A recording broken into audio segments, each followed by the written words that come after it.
তো দেখুন এখানে আমি নিয়েছি কতগুলো পাউরুটি। তো এখানে পাতলা পাউরুটিগুলো নিয়েছি।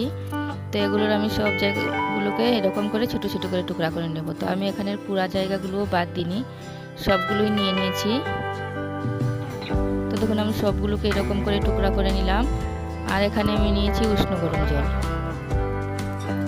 তো জলগুলো দিয়ে আমি ভালো করে এটাকে মেখে নেব।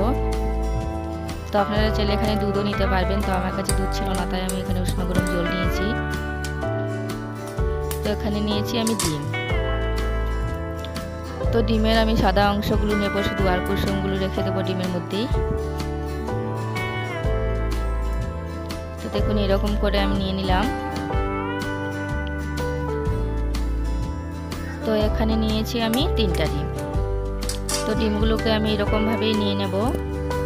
আর আমার রেসিপি যদি ভালো লাগে আরও নতুন রেসিপি পেতে আমার চ্যানেলটি সাবস্ক্রাইব করে দিন, আর একটি লাইক দিয়ে দেবেন, আর কমেন্ট করে জানাবেন আমার রেসিপি কেমন হয়েছে। তো দেখুন তো আমি সব ডিমগুলোকে এরকম করেই নিয়ে নিলাম।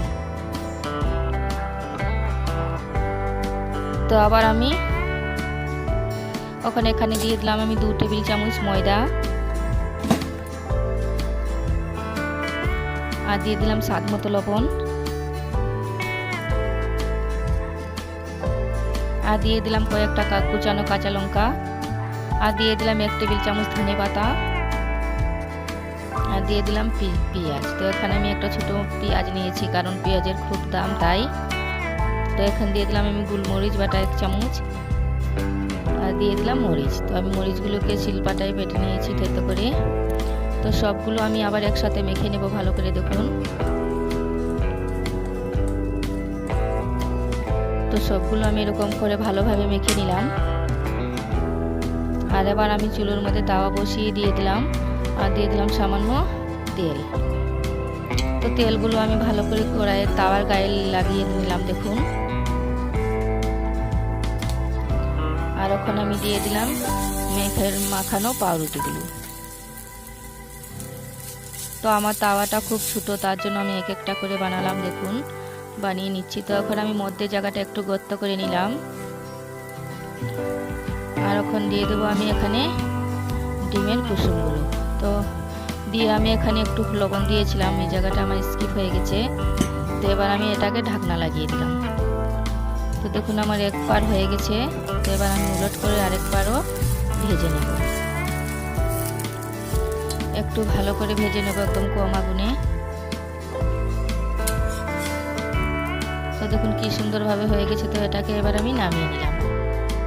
তো আবার আমি তাওয়ার মধ্যে তেল বসিয়ে দিয়ে দিলাম সামান্য, আর এখানে দিয়ে দিলাম আমি আবার পাউরুটি।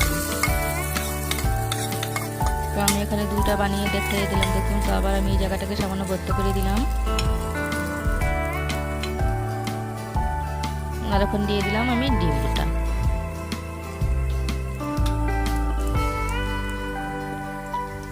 তো ডিম দিয়ে আমি এখন দেখুন উপরে দিয়ে দিলাম সামান্য লবণ। তো লবণ দিয়ে আমি ঢাকনা লাগিয়ে দিলাম আবার।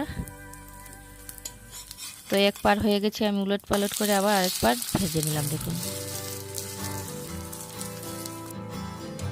আরেকবার হলো বানিয়ে খেয়ে দেখবেন, খুব দারুণ লাগে। আর আমার রেসিপি দেখার জন্য আমি সবাইকে অসংখ্য ধন্যবাদ জানাই।